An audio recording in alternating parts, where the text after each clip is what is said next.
Hello everyone, tonight's story is not about glamour. Not about fairy tales. But about a moment when love's perfection begins to crack under reality's weight. Just weeks ago, Gong Yoo and Soo-jung stood beneath 1,000 lights. Their hands entwined. Their smiles radiant, the picture of devotion. Fans called it destiny. The industry called it a miracle, and for a moment, even cynics believed in forever. But forever didn't last. Whispers started first, quiet, uncertain. Impossible to believe. Came the silence. No public appearances, no photos. No laughter echoing through interviews. And now, a single announcement has shattered the illusion. They have finally spoken. What they revealed left the world speechless. Behind the graceful smiles and the carefully chosen words lies a truth colder, heavier, and far more human than anyone imagined. A truth that proves that sometimes, even the strongest love can be buried under secrets too deep to survive. The post went live at midnight. A single sentence on both of their social media accounts. It's time to tell the truth. No photos. No explanations. Just that.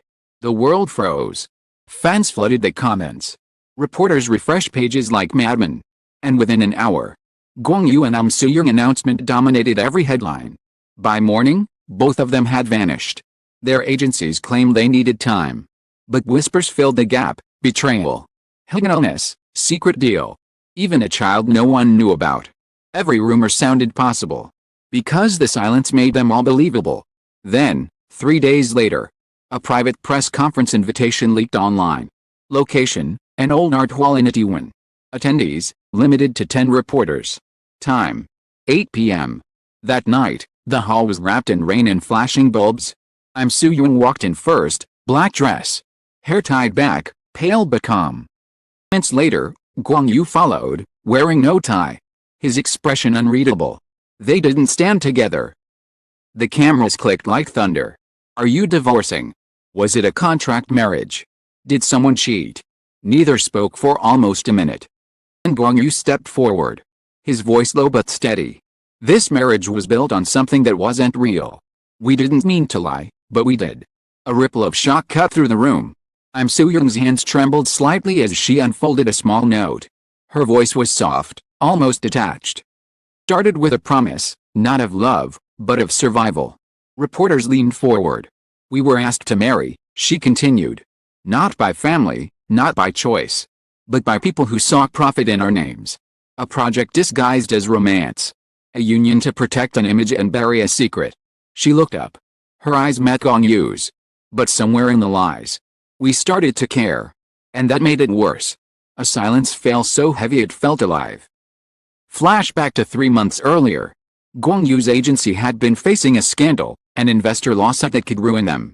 At the same time, a hidden video threatened to destroy Soo-jung's reputation, something filmed years before. Twisted by the press into something unforgivable. Their solution? A marriage. A fairy tale distraction. 2 beloved names united in perfection, enough to rewrite every headline. The proposal had not come from love but from fear. Miles, the photos. The honeymoon, all carefully scripted. But somewhere between the staged laughter and the whispered lines, the walls blurred. They began to fall in love for real, or at least thought they did. Until the truth came knocking again. The night before the wedding, Soo-jung had tried to back out. She went to the agency's rooftop and found Gong Yoo waiting there, staring at the skyline. We can still stop this, she said. And then what? He answered. They'll destroy you. Destroy me. He reached into his pocket and showed her the photo that had been used to blackmail her. They won't stop until one of us breaks. Stared at him through tears. Then let's break together. But he shook his head. No. We survive first. We break later. And so they married, not in love, but in silence. Back at the press hall, reporters bombarded them with questions. Gong Yoo's jaw tightened. We thought the truth would come out eventually. We just didn't expect to be the ones to say it. Soo-jung took a breath. Her voice almost trembling. We didn't cheat. We didn't hate each other. We were simply trapped in something neither of us created. One reporter asked, then why speak now? She looked directly into the cameras. Lies can't save anyone. And love that begins in fear always ends in pain. Then she stood. From today, We are no longer husband and wife. But please, don't call this a scandal. It an ending. She bowed deeply. Gong Yoo followed, his voice barely audible. Thank you for believing in the dream, even if it was fake. And with that, they left. The footage spread across the world within hours. Some called them liars. Some called them victims. Others called them brave. The industry tried to move on. But the echo of their confession lingered, a reminder that even the brightest lights cast shadows. Days later, reporters found a handwritten note slipped under the art hall's back door. No signature, just words. Real, in our own way. Maybe that's enough. A month passed. Gong Yoo returned to filming. Spoke little, smiled less. But when cameras rolled, something had changed in his eyes, not emptiness, but truth. Soo-jung vanished from the public. Rumor said she moved to Jeju. Opened a small bookstore by the sea. One rainy afternoon, a tourist entered the shop. A woman behind the counter looked up. Smiled politely, that same quiet smile that once charmed a nation. Do you have the book letters never send? He asked. He nodded. It's on the last shelf. The story's sad, but beautiful. As he turned to go, she added softly, almost to herself. Sometimes endings are the only honest beginnings. He didn't recognize her, not really. But when he stepped outside, he looked back through the window, and for a moment, it felt like the whole world had exhaled. Sighed, Soo-jung closed the book, set it aside, and whispered, "Thank you for seeing me." Far away, on a film set drenched in artificial rain, Gong Yoo stood beneath the lights and looked toward the sky. For the first time in months, he smiled, small, unguarded, real. No cameras, no lies, no vows left to keep. Just two people, apart yet finally free. Under the same sky. And somewhere between truth and illusion. Their story quietly ended, not with applause, but with peace. The city had never felt so loud. Every cafe, every office, every corner of Seoul buzzed with the same words, what really happened between them. In the chaos of speculation, one thing became clear, the illusion had shattered. And the world had turned its eyes toward the two people who once looked like perfection itself. For the first time, the silence between Gong Yoo and Soo-jung wasn't just a mystery. It was an answer. After the press conference, reporters camped outside their homes, their agencies, even the convenience store near Gong Yoo's apartment. The air was full of rain and cigarette smoke. Ready to devour pain. But there was nothing left to find. Both had disappeared again, not as celebrities. People trying to breathe. Gong Yoo took the train south, away from the neon lights. A small coastal town where no one cared about headlines. Soo-jung went the opposite way, into the mountains. Far from the noise. Where the only voices were wind and memory. They had spent years pretending to love under 1,000 cameras. Now, they were learning what it meant to exist without them. At night, Gong Yoo watched the ocean crash against the rocks. His phone lighting up with unread messages. Agents, lawyers, old friends, all asking the same thing. Coming back. He didn't answer. He only opened one text, from a number he hadn't deleted. I miss who we were before all this. It was from her. He typed, erased, typed again. He sent one line. So do I. 3 weeks later, a tabloid leaked something new, a private audio file. Supposedly recorded months before the wedding.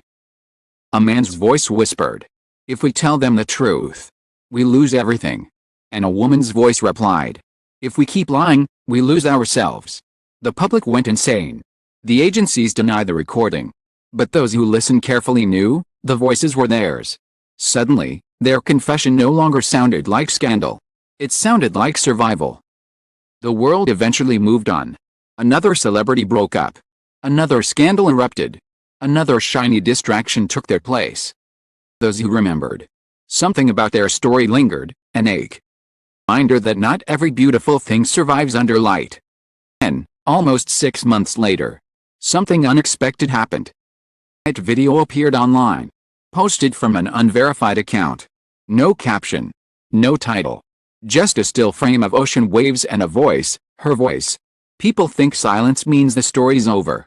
But sometimes, silence is where the story finally begins. He was calm, steady, and free. Afraid of being forgotten. But now I realize, being forgotten means being free from who I was told to be. The video faded to black. Moments later, another video surfaced, a short clip from a film set. A close-up of Gong Yoo standing in the rain, off script. The director had yelled cut. He kept speaking softly into the downpour. You were right. Silence isn't the end. No one knew who uploaded either video. But when fans played them back to back, timing matched perfectly, her words fading as his began. As if they were speaking to each other through the static of time. Weeks turned into months. Winter melted into spring. And one morning, a photographer traveling through Jeju sent a message to his editor.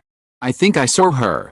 He attached a blurry photo, a woman sitting outside a seaside bookstore, pouring tea for an elderly customer, smiling faintly under the soft light. Her hair was shorter now, her face thinner, but unmistakably her. When asked you if he'd spoken to her, the photographer wrote, no. She looked happy. I didn't want to ruin it.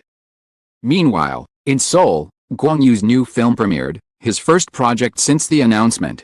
No romantic plot. No glamorous image, just a quiet story about a man searching for meaning after losing everything. During the press interview, a journalist asked, do you still believe in love after all that's happened? He smiled gently, a little sad, but real. Believe in truth.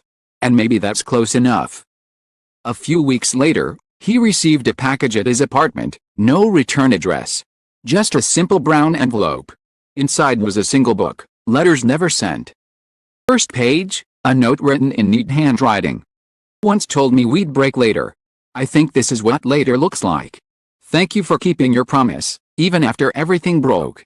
No signature. Just a faint scent of sea breeze on the paper. He closed the book, looked out the window, and for a moment, he imagined the ocean on the other side of the country, where she might be watching the same sunrise. That night, he went up to his rooftop. The city hummed below him, alive. Unforgiving, endless. He took out his phone, opened a blank message, and typed, we survived. He didn't send it. He didn't have to. Some things, once said aloud, lose their truth. Instead, he lifted his face to the wind, and whispered, be well. Then he smiled, a real smile this time. Not for cameras, not for fans. Not for the illusion. The kind of smile that comes only after everything burns and you're still standing in the ashes, breathing. Somewhere, on a quiet island road. And locked up her bookstore. Turned the sign to closed. And looked out at the horizon. Waves rolled in, whispering against the sand. Words the world had forgotten. She whispered back. We did. The wind caught her voice and carried it far, across the sea. Across the city, maybe even to him. For the first time since the day they said I do. Neither of them felt trapped in the story the world had written for them. Because the truth, the one no one expected. Love had never really ended. It had simply learned how to live quietly, beyond the noise. The lights of Seoul dimmed at night. The headlines faded. But in a bookstore by the sea, and in the quiet heart of a man who had once been an illusion, something real remained. Unspoken, unseen, but alive. And maybe that was the only truth that ever mattered. In the end, there were no heroes. No villains, only two people who dared to tell the truth in a world built on lies. Their love began as an illusion. Somewhere between the lies and the silence, they discovered something real, the courage to be honest. Even when honesty costs everything. When the lights fade. When the applause ends. All that remains is the person behind the performance, fragile, imperfect, human. And that, perhaps, is the most beautiful truth of all. To every reader who stayed until the final word, thank you. Thank you for walking through the illusion with Gong Yoo and I'm Soo-jung. For seeing beyond the glamour. And for understanding that love is not always what the world wants it to be. This story was not about fame or scandal, it was about the quiet bravery of being seen as you truly are. In a world that demands perfection. Always choose honesty. May you find beauty not in what lasts forever, but in what feels real for a moment. The author.